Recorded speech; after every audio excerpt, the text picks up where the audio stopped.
خلق الإنسان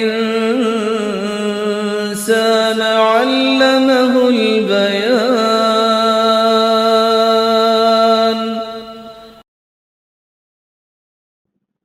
نحمده ونصلي على رسوله الكريم، أما بعد، فأعوذ بالله من الشيطان الرجيم. بسم الله الرحمن الرحيم.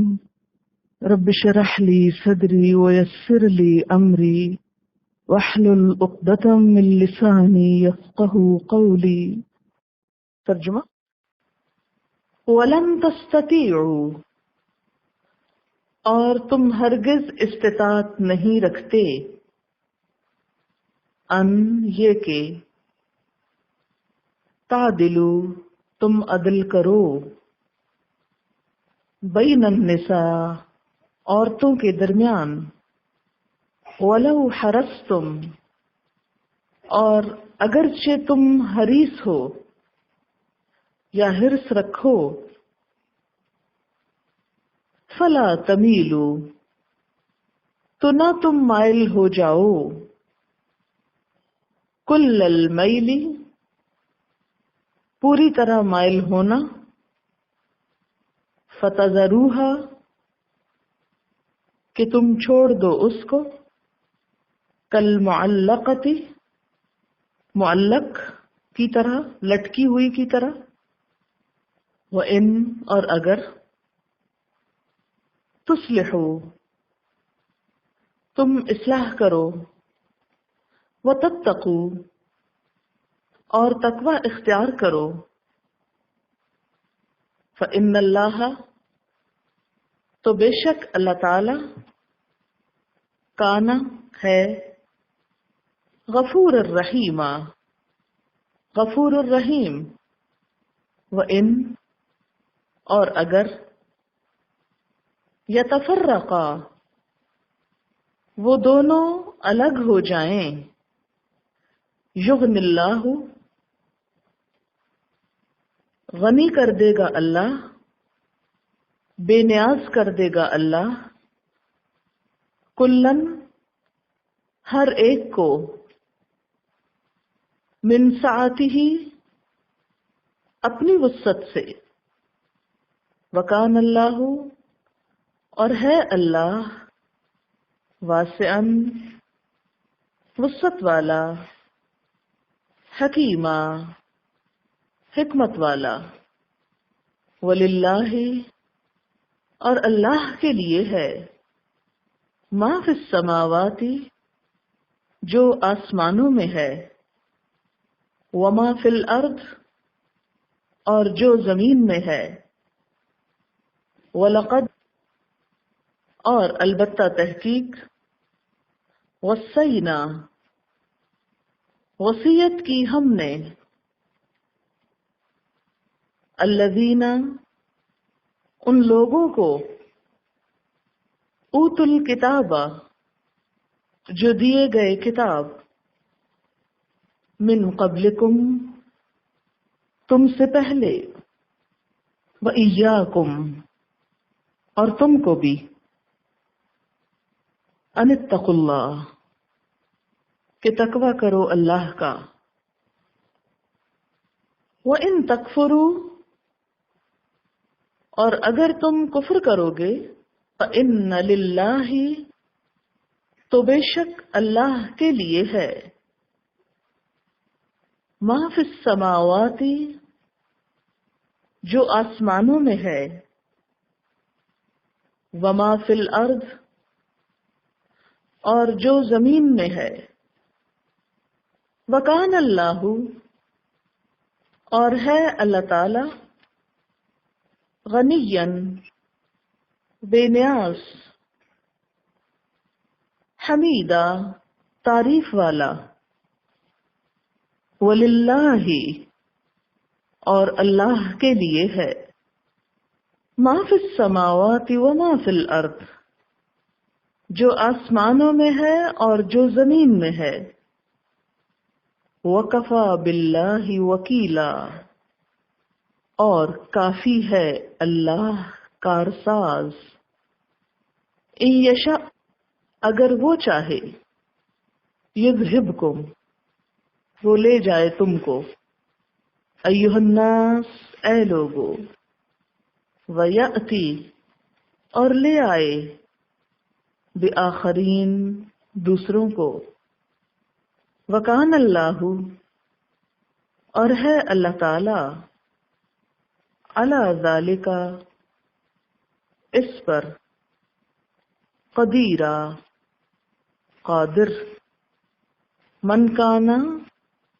جو کوئی ہے، یریدو، ارادہ رکھتا، چاہتا، ثواب الدنیا، دنیا کا ثواب، فعند اللہ، تو اللہ کے پاس ہے، ثواب الدنیا والآخرہ، دنیا اور آخرت کا ثواب، وکان اللہ، اور ہے اللہ تعالی، سمیعا، سننے والا، بصیرا، دیکھنے والا، یا ایھا الذین آمنوا، اے لوگو جو ایمان لائے ہو، کونو، ہو جاؤ،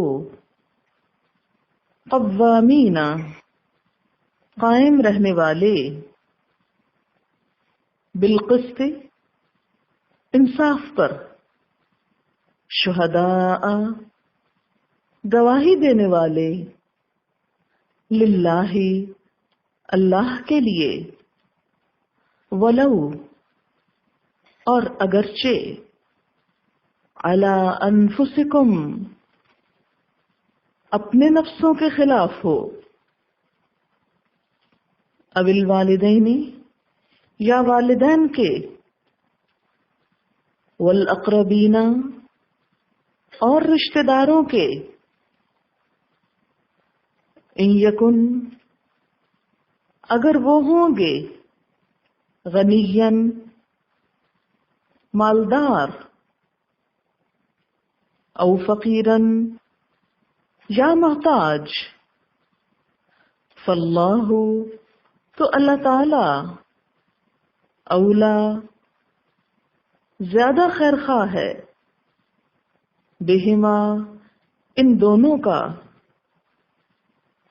فلا تتبعوا، پس نہ تم اتباع کرو، پیروی کرو، الہوی، خواہشات کی، ان تعدلوا، تاکہ تم عدل کر سکو، وَإِن تَلْوُوا، اور اگر تم کج بیانی کرو گے، بات کو پیچ دو گے، موڑ دو گے، او تعرضو، یا اعراض برتو گے، پہلو تہی کرو گے، فَإِنَّ اللَّهَ، تو بے شک اللہ تعالی، کانا، ہے، بما تعملون، ساتھ اس کے جو تم عمل کرتے ہو، خبیرہ، خبر رکھنے والا۔ تفسیر، وَلَن تَسْتَطِيعُوا، اور تم ہرگز استطاعت نہیں رکھتے، کس بات کی؟ ان تعدلوا بین النساء، کہ تم عورتوں میں عدل کر سکو۔ کیوں؟ اس لیے کہ اگر ایک شخص کی ایک سے زیادہ بیویاں ہیں تو دونوں ایک جیسی نہیں ہو سکتی، کیونکہ بسا اوقات ایک زیادہ خوبصورت ہو سکتی، دوسری کم خوبصورت ہو سکتی، ایک زیادہ سمجھدار ہو سکتی، دوسری کم ہو سکتی، ایک زیادہ ذہین ہو سکتی، دوسری کم ہو سکتی، ایک زیادہ کیئرنگ اور لونگ ہو سکتی، دوسری بے نیاز اور بے پرواہ قسم کی ہو سکتی۔ تو انسانوں کے ساتھ معاملہ انسان کے اپنے بس میں نہیں ہوتا بعض اوقات کہ اس کے لیے کیسے جذبات رکھے۔ آپ دیکھیے کہ آپ کے دل میں مختلف لوگوں کے لیے جو مختلف جذبات ہیں، اس کے لیے آپ کو اپنے دل میں کچھ اختیار ہے کہ آپ کسی سے نفرت نہ کریں اور کسی سے محبت نہ کریں؟ یہ نہیں ہو سکتا۔ یعنی ایک چیز آپ کو اچھی لگتی ہے اور آپ کو نہیں، یہ مجھے اچھی نہیں لگتی، یہ نہیں کر سکتے آپ۔ تو ایک شخص جس کی مثلا 2 بیویاں ہیں اور کچھ قدرتی وجوہات پر ایک کی طرف توجہ زیادہ ہے، اور اس میں بھی اس بیوی کا کوئی ذاتی دخل نہیں، اللہ ہی کی طرف سے اس کو یہ سب ملا ہے، اس کے پاس نعمت زیادہ، مثلا ذہانت پہ کسی کو اختیار ہے، خوبصورتی پہ کسی کو اختیار ہے، سمجھداری پہ اختیار نہیں، یہ اللہ کی دین ہے۔ اب اگر ایک شخص قدرتی طور پر ادھر مائل زیادہ ہو رہا ہے تو ایسا عدل ممکن ہی نہیں کہ جو محبت ایک سے کر رہا ہے وہی دوسرے سے کرے، یہ نہیں ہو سکتا۔ اسی چیز کا یہاں ذکر کر کے فرمایا کہ یہ نہیں ہو سکتا کہ تم بیویوں کے درمیان پورا پورا عدل کرو۔ وَلَوْ حَرَصْتُمْ، خواہ تم حریص بھی ہو، خواہ تمہاری کوشش بھی ہو۔ کیوں؟ اس لیے یہ تو دل کا معاملہ ہے۔ اسی لیے حضور صلی اللہ علیہ وسلم فرمایا کرتے تھے اللہم ھذا قسمی، اے اللہ یہ میری تقسیم ہے، یعنی میں نے باریاں مقرر کر رکھی ہیں، مال و دولت دینے میں سب کو برابر دیتا ہوں۔ اللہم ھذا قسمی فیما املک، اللہ یہ میری تقسیم ہے اس میں جو اس کا میں مالک ہوں، جو میرے اختیار میں، جو میرے بس میں ہے۔ مادی چیزوں کو تو آپ ڈیوائیڈ کر سکتے ہیں، وقت کو آپ ڈیوائیڈ کر سکتے ہیں، لیکن فلا تلمنی فیما تملک ولا املک، پس تو مجھے نہ پوچھنا اس معاملے میں جس کا تو مالک ہے اور میں مالک نہیں ہوں، اور وہ کیا ہے؟ دل کا اختیار۔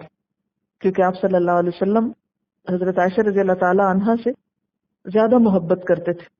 آپ کبھی تجربہ کر کے دیکھیے، کسی انسان سے آپ بات کرتے ہیں بہت ہمبلی، بہت پیار سے کرتے ہیں، اور کسی سے آپ بات کرتے ایک دم غصے میں آ جاتے ہیں، ایسا کیوں ہوتا ہے؟ کچھ لوگوں کو دیکھتے ہی کچھ آپ کو ہونے لگتا ہے غصے میں، کچھ لوگوں کو دیکھتے ہی پیار پہ پیار آنے لگتا ہے۔ وجہ آپ کو بھی نہیں پتا ہوتی وجہ۔ اس میں دونوں انسانوں کا اپنا کچھ قصور یا عادات یا انداز یا سٹائل ہوتا ہے۔ ایک شخص آپ کے پاس آ کے بڑی سے بڑی بات کہتا ہے اور آپ 1 منٹ میں مان جاتے ہیں، اور ایک شخص آ کے آپ سے ایک چھوٹا سا مطالبہ کرتا ہے اور آپ ضد لگا کے بیٹھ جاتے ہیں، نہیں میں نے نہیں کرنا۔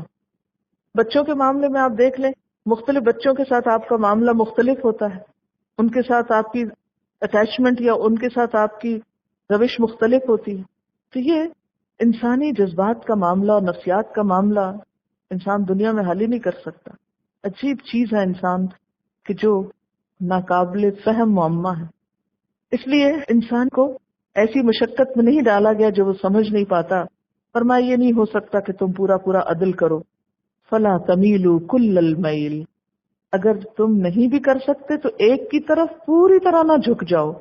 فتذروها کالمعلقہ، کہ دوسری کو تم لٹکتا چھوڑ دو۔ یہ ایسے ہی نا جیسے ترازو ہوتا ہے نا، تو جب دونوں پلڑے برابر ہوتے ہیں تو ایک بیلنس ہوتا ہے اس میں، اور اگر ایک طرف زیادہ جھکا ہو تو دوسرا کدھر جاتا ہے؟ یہ اوپر لٹک رہا ہوتا ہے نا۔ تو اسی چیز کو ذہن میں رکھ کے آپ اس بات کو سمجھیں کہ ایک طرف پورا وزن نہ ڈال دو، پھر ساری توجہ اور سب کچھ ایک ہی کو نہ دے ڈالو، اور دوسری کو لٹکتا نہ چھوڑ دو۔ نبی صلی اللہ علیہ وسلم نے فرمایا من کانت لہو امرأتان، جس کی 2 بیویاں ہوں، فمال الی احداہما، اور وہ ان میں سے ایک کی طرف جھک گیا، جاء یوم القیامہ، وہ قیامت کے دن اس حال میں آئے گا۔ کس حال میں؟ وَأَحَدُ شِقَّيْهِ سَاقِطٌ، کہ اس کا آدھا دھڑ گر چکا ہوگا، یعنی آدھا حصہ پیرالائز جیسے ہو جاتا ہے، کیونکہ اس نے دنیا میں عدل نہیں کیا، ایک کو پیرالائز کر دیا، ایک کو بالکل اس کے حقوق معطل کر دیے، تو قیامت کے دن اس شخص کا اپنا حال ہی ہوگا۔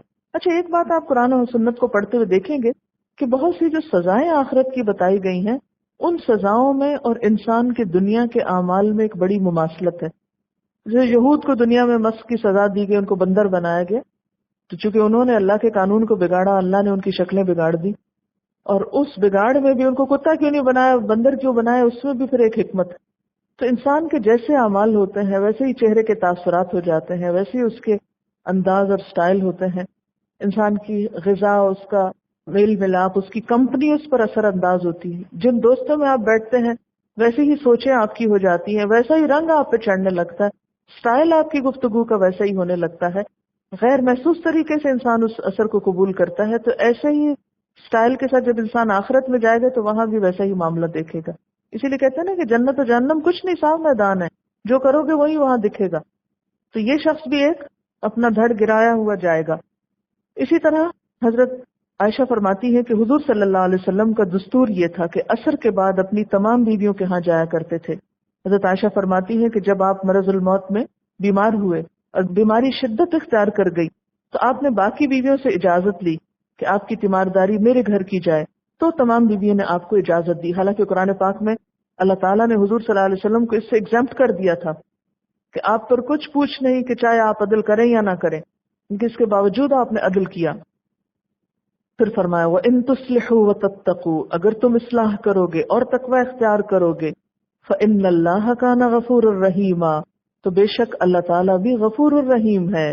وَإِن يَتَفَرَّقَا، اور اگر الگ الگ ہو گئے دونوں، یتفرقا فرق یعنی دونوں میں جدائی ہوگی، سپریشن ہوگی، طلاق ہو گئی، تو بھی کوئی بات نہیں، یغنی اللہ کلا من سعتہ، اللہ ہر ایک کو اپنے فضل سے غنی کر دے گا، شوہر کو دوسری بیوی دے دے گا، بیوی کو دوسرا شوہر دے دے گا۔ وَإِن يَتَفَرَّقَا، اگر جدائی ہو گئی دونوں میں تو بھی اللہ دونوں کو اپنے فضل سے دے گا۔ وَكَانَ اللَّهُ وَاسِعًا حَكِيمًا، اور ہے اللہ وسعت والا، حکمت والا، اور کیوں نہ ہو۔ وَلِلَّهِ مَا فِي السَّمَاوَاتِ وَمَا فِي الْأَرْضِ، اور اللہ کے لیے ہے جو کچھ آسمانوں اور زمین میں ہے۔ وَلَقَدْ وَصَّيْنَا الَّذِينَ أُوتُوا الْكِتَابَ، اور البتہ تحقیق وصیت کی تھی۔ وصیت کا کیا معنی ہوتا ہے؟ تاکیدی حکم، تاکیدی حکم دیا تھا ہم نے ان لوگوں کو جو دیے گئے کتاب، الذین اوتوا الکتاب، جو کتاب دیے گئے، کب؟ من قبلکم، تم سے پہلے، وإیاکم، اور تم کو بھی وصیت کرتا ہے کس بات کی؟ ان اتقوا اللہ، کہ اللہ سے ڈرنا، کیونکہ اللہ کا تقوی سارے معاملات کی اصلاح کر دیتا ہے، اور جس کے اندر خدا کا خوف نہیں اس کے حالات درست نہیں ہو سکتے۔ انسان اگر بولتے ہوئے خدا سے ڈرے، سوچتے ہوئے خدا سے ڈرے، کسی کو دیتے لیتے ہوئے خدا سے ڈرے کہ کوئی ظلم و زیادتی نہ ہو، تو آپ دیکھیں گے بہت سی چیزیں اپنی جگہ پہ آ جائیں گی، ظلم و زیادتیوں کا خاتمہ ہونے لگے گا، انسان لینے کی بجائے دینے والا بن جائے گا۔ لیکن یہ حرص اور بخل اور ایک دوسرے پر الزام تراشی اور ایک دوسرے کو حقوق سے محروم کرنا اور ایک دوسرے کے ساتھ ظلم و زیادتی کرنا، یہ سب اس وقت ہوتا ہے جب انسان خدا کو بھول جاتا ہے۔ وَإِن تَكْفُرُوا، پھر اگر تم کفر کرو گے یعنی نہیں مانو گے اللہ کی بات، فَإِنَّ لِلَّهِ مَا فِي السَّمَاوَاتِ وَمَا فِي الْأَرْضِ، تو بے شک اللہ کے لیے ہے جو کچھ آسمانوں میں اور جو کچھ زمین میں ہے۔ وَكَانَ اللَّهُ غَنِيًّا حَمِيدًا، اور ہے اللہ بے نیاز تعریف والا، یعنی اس کائنات اور اس عالم دنیا سے اللہ بے نیاز ہے، اور اس کی بے نیازی کا عالم یہ ہے، نبی صلی اللہ علیہ وسلم فرماتے ہیں کہ اللہ تعالیٰ فرماتا ہے، اے میرے بندو، اگر تمہارے اگلے پچھلے انسان اور جن سب کے سب سے زیادہ متقی آدمی کے دل کی طرح ہو جائیں تو اس سے میری سلطنت میں کچھ اضافہ نہ ہوگا، یعنی مجھے کچھ فرق نہیں پڑتا۔ اور اگر تمہارے اگلے پچھلے انسان اور جن سب کے سب سے فاجر آدمی کے دل کی طرح ہو جائیں تو اس سے میری سلطنت میں کچھ بھی کمی واقع نہ ہوگی۔ اور اے میرے بندو، اگر تمہارے اگلے اور پچھلے انسان اور جن سب کے سب ایک میدان میں کھڑے ہو کر مجھ سے مانگے اور میں ہر ایک کو اس کی مطلوبہ چیز دے دوں، تو جو کچھ میرے پاس ہے اس میں کوئی کمی نہ آئے گی مگر اتنی جتنی سوئی کو سمندر میں ڈبونے سے آتی، یعنی سب کو دے کر بھی میرا خزانہ خالی نہیں ہوتا، اس میں تو اتنی سی کمی بھی نہیں آئے گی جتنی سمندر میں سوئی ڈبونے سے آتی ہے۔ وَلِلَّهِ مَا فِي السَّمَاوَاتِ وَمَا فِي الْأَرْضِ، آپ دیکھیں کتنی دفعہ ان آیات میں ریپیٹ ہو رہا ہے، اور اللہ کے لیے ہے جو کچھ آسمانوں اور جو زمین میں ہے۔ وَكَفَى بِاللَّهِ وَكِيلًا، اور کافی ہے اللہ کارساز، وہ سب کام بنانے جانتا ہے۔ إِن يَشَأْ يُذْهِبْكُمْ، اگر وہ چاہے تم سب کو لے جائے، أَيُّهَا النَّاسُ، اے لوگو، اسے تمہاری پرواہ نہیں، تمہاری ضرورت نہیں، وہ تم سب کو اٹھا پھینکے۔ وَيَأْتِ بِآخَرِينَ، اور دوسروں کو لے آئے، اسے تمہاری ضرورت نہیں، تمہیں اس کی ضرورت ہے، وہ چاہے تو تمہیں کہیں اور جا پھینکے اور تم ضائع ہو جاؤ، نقصان اٹھاؤ، ختم ہو جاؤ، اور تمہارا کام کوئی اور آ کے کر لے۔ وَكَانَ اللَّهُ عَلَى ذَلِكَ قَدِيرًا، اور ہے اللہ اس پر پوری قدرت رکھنے والا۔ جیسے قرآن پاک میں آتا نا، ان تتولوا، اگر تم نے منہ موڑا، کس سے؟ اللہ کی اطاعت کرنے سے، اس کی بات ماننے سے، اس کے دین کی خدمت سے، یستبدل قوما غیرکم، وہ تمہارے علاوہ کسی اور قوم سے اس جگہ کو بدل دے گا، تمہارے بدلے کوئی اور لوگ لے آئے گا۔ ثم لا یکونوا امثالکم، پھر وہ تمہارے جیسے نہیں ہوں گے، وہ بہت بہتر ہوں گے۔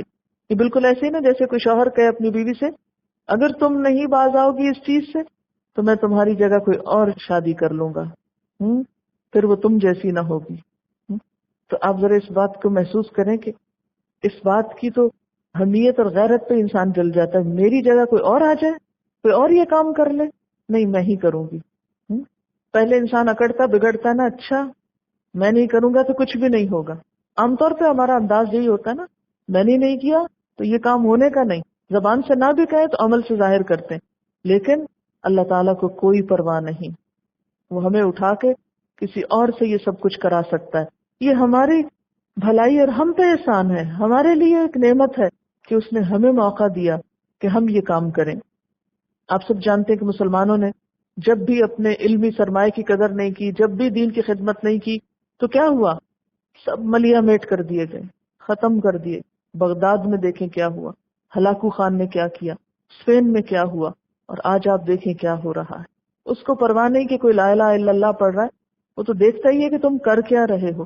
اگر تم نہیں کرو گے تو وہ اپنا نام لینے کے لیے، اپنے دین کی بلندی کے لیے کچھ اور لوگ لے آئے گا، اور وہ تم سے زیادہ بہتر ہوں گے۔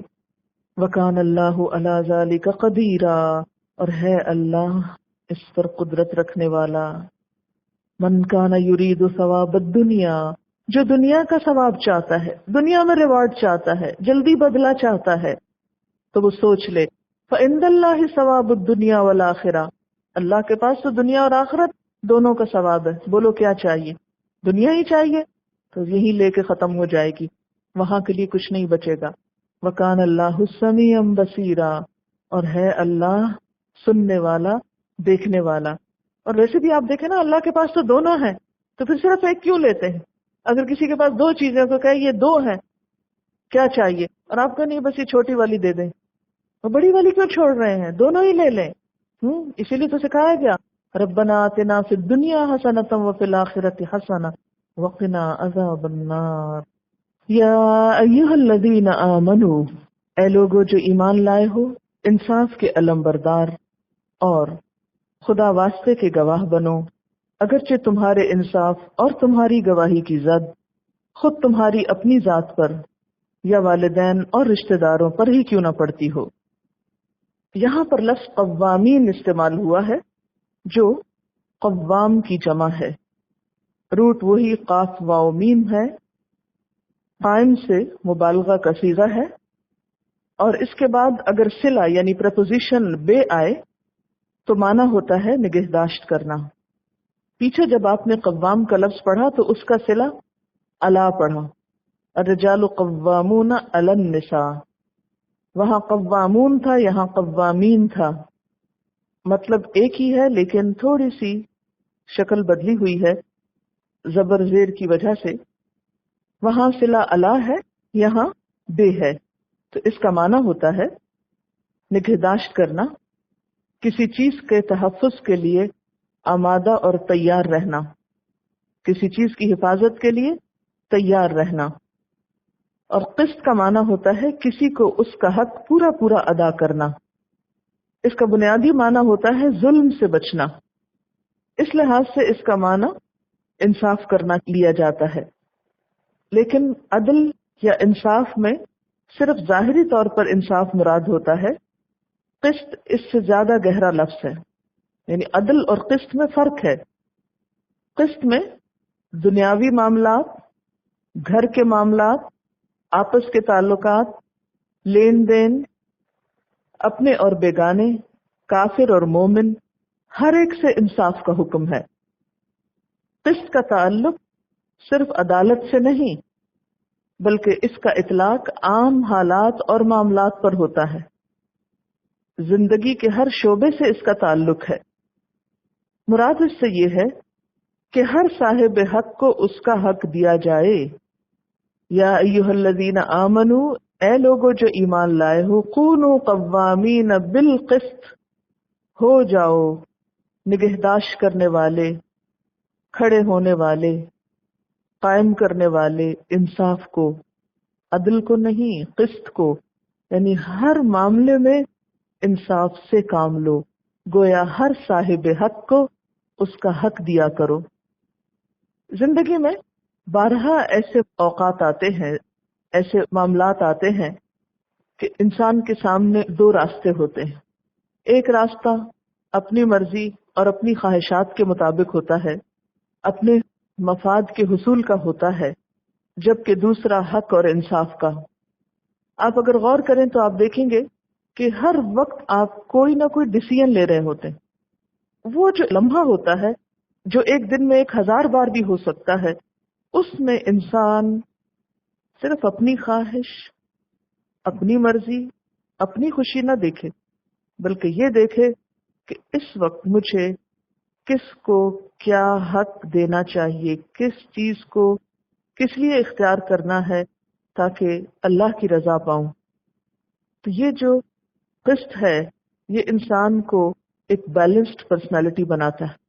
اس قسط پر عمل پیرا ہونا آپ کو ایک معتدل انسان بناتا ہے، ایک ایسا شخص بناتا ہے جو صرف اپنے لیے نہیں جیتا بلکہ دوسروں کے حقوق کا بھی خیال رکھتا ہے، دوسروں کی ضروریات اور دوسروں کو بھی نگاہ میں رکھ کر چلتا ہے۔ ایک سڑک پار کرنے والا قوامین بالقسط پہ کیسے عمل کرے گا کہ وہ دائیں اور بائیں دیکھ کر آگے بڑھے، نہ کہ اندھا دھند سڑک پار کرنا شروع کر دے اور دوسرے کے ایکسیڈنٹ کا سبب بن جائے۔ جب ہم گھر سے باہر نکلنے لگتے ہیں تو دعا کیوں مانگتے ہیں؟ اور اس دعا میں بھی کیا ہوتا ہے؟ اللہم انی اعوذ بک ان اضل او اضل او اظلم او اظلم او اجہل او یجہل علی۔ کیا معنی ہے اس کا؟ اے اللہ میں آپ کی پناہ چاہتا ہوں اس سے کہ گمراہ ہو جاؤں، یا کوئی مجھے گمراہ کر دے، یا کسی پہ ظلم کروں، یا کوئی مجھ پہ ظلم کرے، یا جاہل بن جاؤں، یا میرے ساتھ کوئی جہالت سے پیش آئے۔ اس کو کہتے ہیں انصاف۔ یہ ہے یہ قسط کہ انسان نہ خود دوسرے کے لیے مصیبت کا سبب بنے اور نہ کوئی اور اس کے لیے، نہ انسان خود کو ذلیل کرے اور نہ کسی اور کو کرے۔ تو یا ایھا الذین آمنوا کونوا قوامین بالقسط۔ عام طور پر ہمارے ہاں جب انصاف کی بات ہوتی ہے تو کیا چیز آپ کے ذہن میں آتی ہے فوری طور پر؟ کورٹس، حکومت، عدالت، ہے نا؟ کہ عدل و انصاف قائم کرنا تو ان کی ذمہ داری ہے، جبکہ قرآن کیا بتا رہا ہے؟ یہ تم میں سے ہر ایک کی ذمہ داری ہے۔ جب تک ہر انڈیویجول اپنی یہ ذمہ داری پوری نہیں کرے گا اس وقت تک عدالتیں یہ انصاف قائم کر ہی نہیں سکتی۔ ہماری عدالتوں میں اتنے زیادہ مقدمات کیوں جمع ہو گئے؟ وہ فیصلے کیوں نہیں ہو پاتے؟ وہ سارا سسٹم کولیپس کیوں ہو گیا؟ وہاں سے انصاف کیوں نہیں مل رہا لوگوں کو؟ اس لیے کہ لوگوں نے اپنی ذاتی زندگی میں انصاف کا دامن چھوڑ دیا۔ ہر شخص اپنی لمٹس اور حدود کو کراس کر کے دوسرے کی ٹیریٹری میں جا کودتا ہے۔ تو یاد رکھیے کہ جب تک افراد قسط پر عمل نہ کریں گے کوئی نظام ان کی مدد نہیں کر سکتا۔